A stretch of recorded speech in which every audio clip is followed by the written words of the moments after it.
Hello and welcome to the Broke But Not Broken podcast. This is episode P, and I am your host, Desticott, aka Des. Let's talk about Dunkin' Donuts, aka Dunkin', for a minute. I go to Dunkin' Donuts a lot. I always chose it over Starbucks, mainly because of how I was, mainly because I had a lot of Dunkin' Donuts in my childhood. So much so that I will still call it Dunkin' Donuts for the rest of my life. Not because I'm trying to fight the system or anything, but just because that's the way I knew it to be called all my life. It's interesting. I would like to meet someone who knows it as Dunkin' and see they how they say it. Like you guys want anything from Dunkin'? Like that sounds so weird to me. But if you're I don't know, a kid, I assume that's the only way you know it. So that's probably the way you're gonna say it. But I don't know anyone, but I'd like to meet someone just to see how it sounds coming from someone's mouth. Anyways, I go Dunkin' a lot, so I have the app, and when you buy a certain amount of stuff, you get points, and with the points, eventually you can cash it in for a free drink, any size, any toppings, yada yada yada. Uh, so today I just cashed in my free reward, and I got a pumpkin spice latte, a large. Gotta make use of the points, right? Um, but I'm upset because I forgot to get it iced. Right, whenever I go out to get coffee, I usually always get it iced because I find that more difficult to replicate at home. Whereas hot coffee, I feel like I can make a decent cup of hot coffee on my own. So yeah, I'm just sitting here with my large hot coffee, and it's summer too, right? I don't. Who wants a hot coffee right now? Anyway, that's my coffee rant. So I had a lot of things on my podcast notes, which I keep on Google Keep. Google Keep is something I recommend if you want to jot down notes. Just a side note. Uh, I like it a lot. Um, it's where I usually keep my poetry, drafts, just everything pretty much. Just a bunch of random stuff. I have how much money I have in crypto, places to go eat, random quotes, movies I've seen. Anyways, that's where I keep my podcast notes, and a lot of things I kind of don't care about anymore. I guess it's the nature of waiting too long in between episodes. So I'm gonna skip talking about those. I want to hit one point. A couple of episodes ago, I talked about Karuta. It's a Japanese poetry card game. I talked about how I was joining the New York club. Um, and I stopped going actually, because when I did go, I was just watching. Right? It's one of those things where you can't participate unless you study on your own first. Um, and I didn't want to keep going to watch without doing any studying in between. Like it felt wrong, Um, because the goal is just it's fine if I kept going to watch as long as I was studying in between, but I wasn't doing any studying. I just went to watch because I guess I didn't have any motivation or willpower to study. And that sucks because I was pretty disappointed in myself because it felt like the fact that I found that this club existed was made me really happy. And I thought I can make this like one of my things, one of my hobbies. 'Cause I don't really have that many, especially ones um, that involve interacting with other people. A lot of my hobbies are solo, or on my own, I guess would sound better. Anyways, I mean, it's still a possibility. I could stop right after this podcast and just start studying for 5 minutes. Who knows if I will? But yeah, I got really upset with myself because the group chat which I joined. for the club, they just posted a notice saying that there's going to be a Karuta tournament in Paris this fall, and the club leader said he'd like to go as a team, right? Obviously, he means people who like actually know who like can play. And I would be like, that would have been such a nice opportunity. That would have been like amazing, going to Paris to play as a team in a sport for such a niche thing. That would have been like awesome. But I mean, that's what I get for not studying. I guess, right? It's just like school. You fail if you don't study.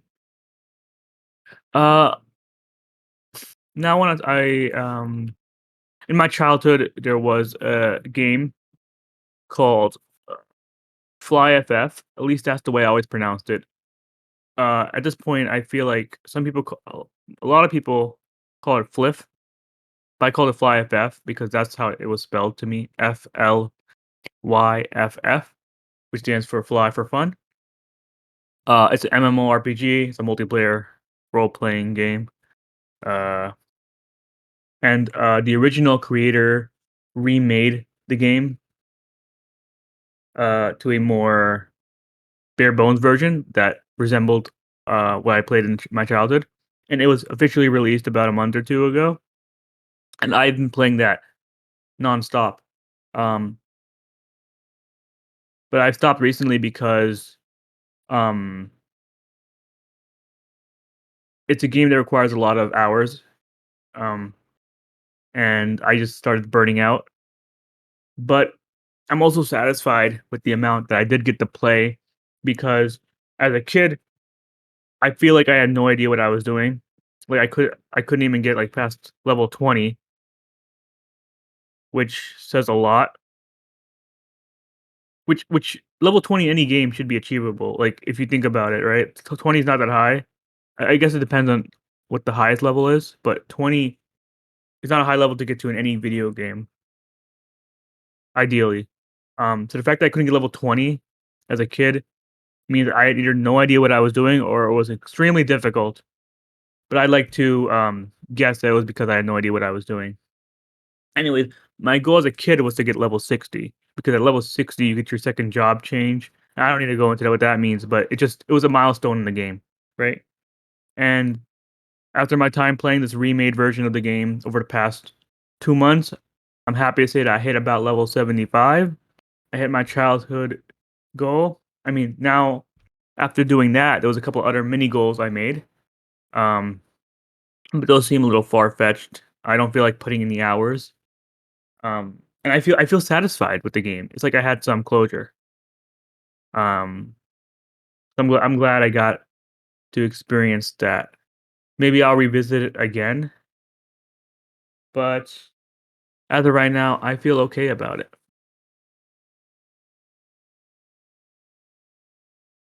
Let's see here. Concerts. I just went to see a concert 2 days ago, actually. Another one.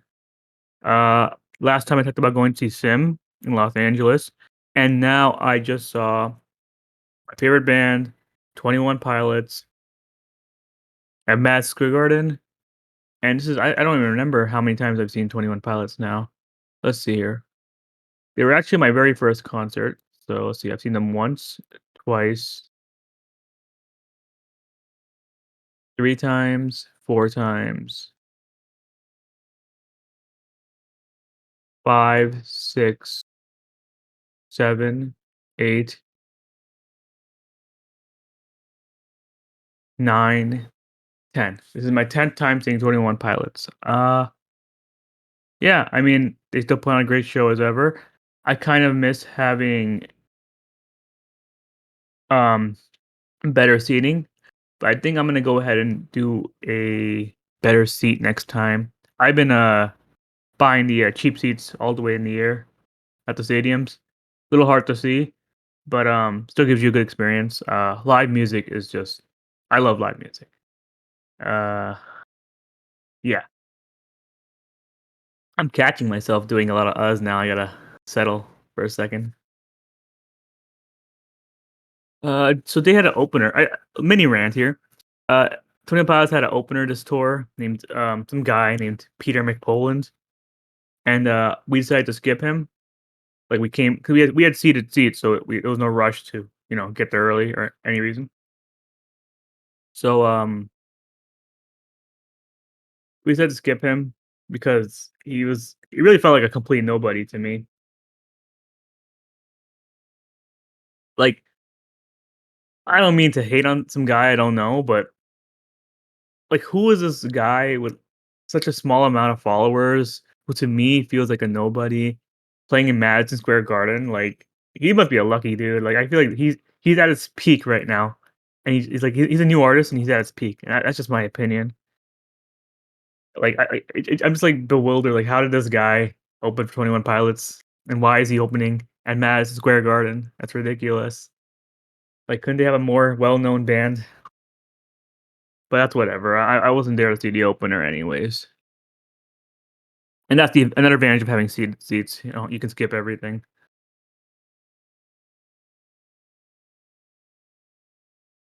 Oh boy, that leads me to so I'm gonna jump back to that in a second. I say "we" or "I" a lot in this podcast.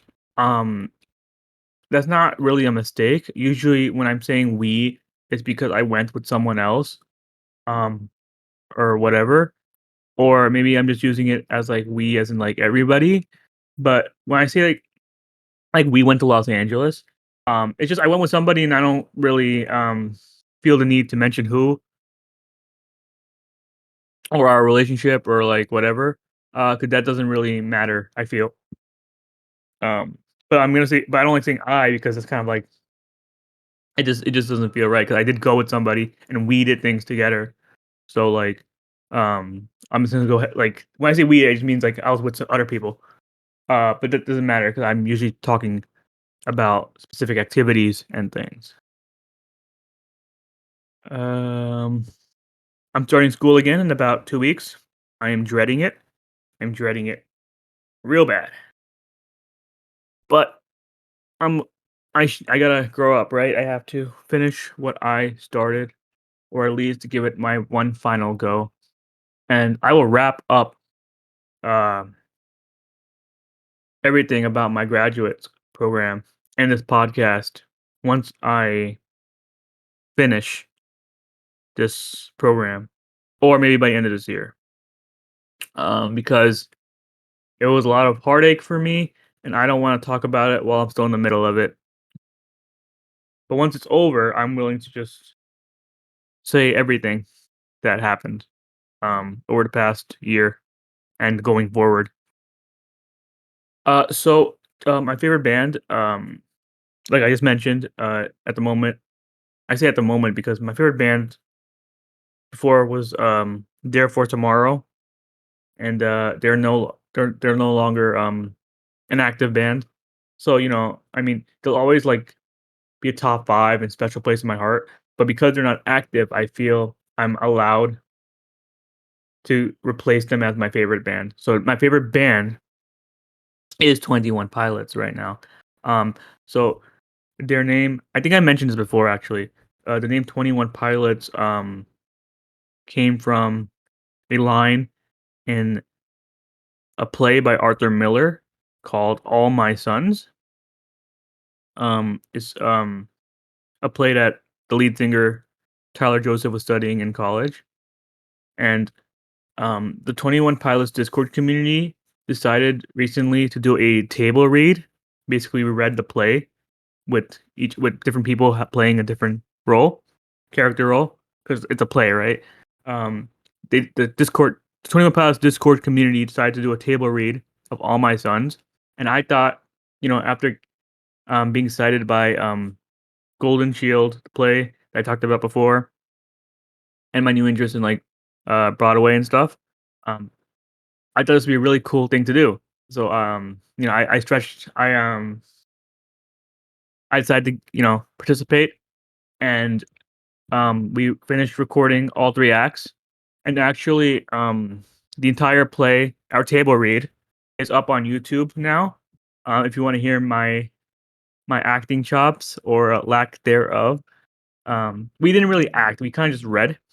Um, I tried I tried at moments, but, still a little nervous. And they actually gave me the main character role, so that was, a surprise. I feel like I talked the most, or second most at least, in the play. Uh, so yeah, that was posted today actually, and I'm gonna add in the YouTube description and Spotify description the full 3-hour table read. Feel free to check out our reading of All My Sons by Arthur Miller. Um,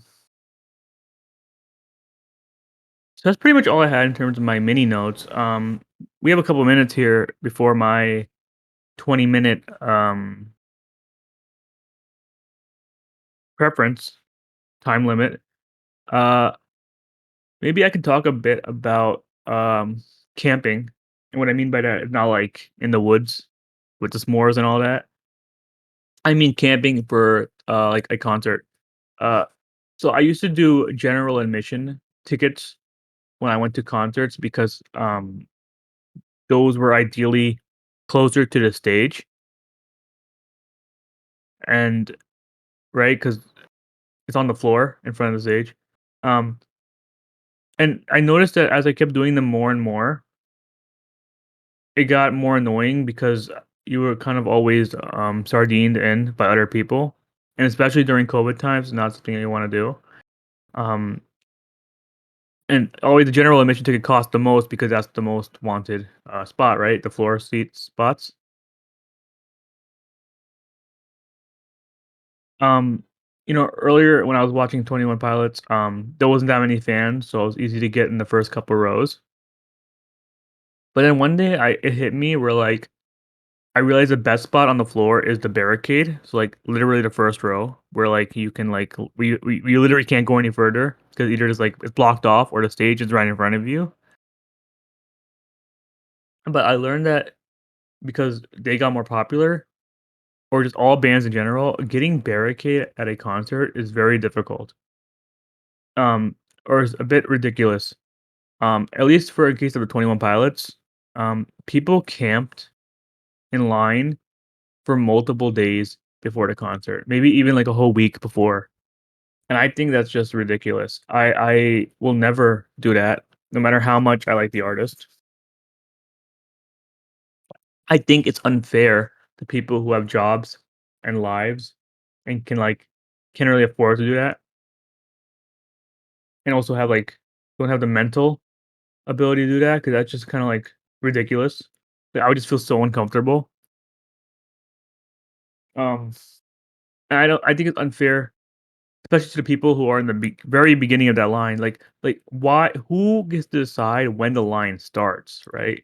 Like, I feel like it's usually the same people or a group of people who are I guess I'm not gonna call them names, but they are obsessed. I guess. Why can't I come 2 weeks before the concert starts and say, "All right, this is the start of the line," because I got here 2 weeks ahead.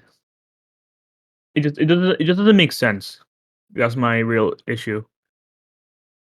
And it just sucks that now I'm realizing that I can at least with 21 Pilots, maybe with other bands, it's possible. Actually, with Sim, I got Barricade, right? So that was pretty cool. With 21 Pilots, I will never get Barricade in my life unless I camp, weeks ahead, and that just sucks. 'Cause that's something I would've liked to have done once. And then when I learned about how the camping works, at least according to what I read, apparently every day there would be a check-in. Once you join the line, you're given a number, either, by, a wristband. Okay, this is not official. None of this line stuff is official. It's all unofficial stuff by the fans. But if you know any people who are fans of a band or artist, some of them can get really crazy, and those are people pretty scary in a way, to put it simply. Anyways, you're given a wristband or you're given a number on your hand with a Sharpie or something, and then every day before the day of the concert, you have to just check in at 10 a.m. and 6 p.m. At least that's what I read. And I'm like, "That's not camping." Like, that makes no sense. Like, you should if you actually wanna call it camping, you should have to be in the line the entire time. Um, of course, if you're allowed to, like, go get food and use the bathroom and stuff, but you shouldn't be allowed to, like, be away from 10 a.m. to 6 p.m. That doesn't make any sense. It's not real camping, and, like, like, if you're gonna camp, be more,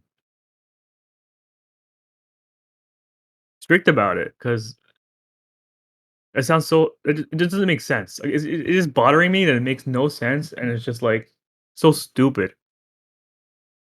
I think that when it comes to these bigger artists, the general admission I mean, it probably never will change. It probably will always be like this, but the solution I propose is that once you're given general admission, you maybe in, like, chunks of 50, you can come to the venue early, and they'll give you, like, a randomized number. Here's what I mean, like, for example, let's say the first 10 people get a random number from 1 through 10, maybe.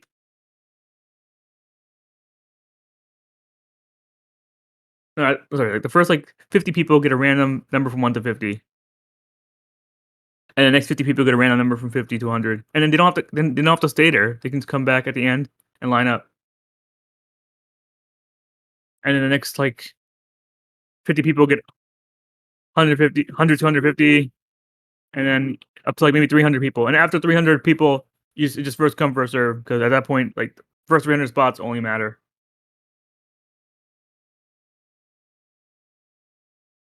pretty much, you know what I mean? At that point, like, it's just, like, if you don't get the barricade, you don't get the barricade. Um, I mean, I guess that sucks for the first person because they can end up with the number 50, but I just feel like, you know, at least at the worst, they're number 50, right, which is still a pretty good spot without having to camp days in advance, weeks. I mean, that's just my solution. I know it's not perfect, but I think camping if I was an artist, I would, like, frown heavily on, people camping for more than a day or so. But that's just probably I thought about it, and maybe it's just, like, I'm just annoyed that I can't do it, but I feel like I could do it, actually. I have the time. Like, I don't have a job commitment at the moment, and it just feels mentally taxing, and I don't wanna do it. It just feels very uncomfortable for me. I don't wanna do it. And does that mean I don't deserve the barricade? I don't think so. I just think it's ridiculous that that's the way it has to be. Um, and it just doesn't make sense how it starts, right? Like, how do you get to decide who starts the line? I'm going, way too, whiny about it, so I'm gonna stop here for a second. Uh, yeah. Also, another thing what the cool thing about 21 Pilots concerts is that they recently, the past couple of tours, they use 2 stages. They have, like, the main stage, and they have, like, a little smaller stage in the back, um, to play, like, some, like, other they like to switch between the 2 stages. So if you do line up for general admission, you could actually get barricade on either stage, which is nice. Like, there's just a little bit more opportunity there. And another cool trick is that even if you get even if you come last minute, but you have general admission ticket, you could stand all the way in the back, where usually, depending on the venue, there's room to walk around. Like, you're not just squished in the back. Like, there's room to, like, you have way lots more space 'cause everyone wants to be pushed up, and you're all the way in the back. So, you can go more back, and then you'll have a bigger field of view, which is nice because you'll still even the worst or the farthest seat on the floor is still closer than any seated seat. So I might do that next time, actually. I might just get general admission and then stand all the way in the back, which I have done before. Um, I guess I don't know. Oh, I was trying to save money. That's the reason why I didn't do it. Because the general admission again, it costs the most. So, but hopefully soon I'll have a job, and that'll be solved. So I think I could end it here. It's a new band. I believe I just want to get the genre right. Right, metalcore. Good. A new metalcore band I discovered called I Prevail. They're going on tour this year, and I'm trying to get tickets, but right now they're sold out, and the resale is ridiculous. They just had a new album come out called True Power, and I'm gonna be playing the song "Bad Things" from their new album. So thank you for listening. Stay tuned after to listen to on Spotify. Um, "Bad Things" by I Prevail. Thank you for listening, and have a good one.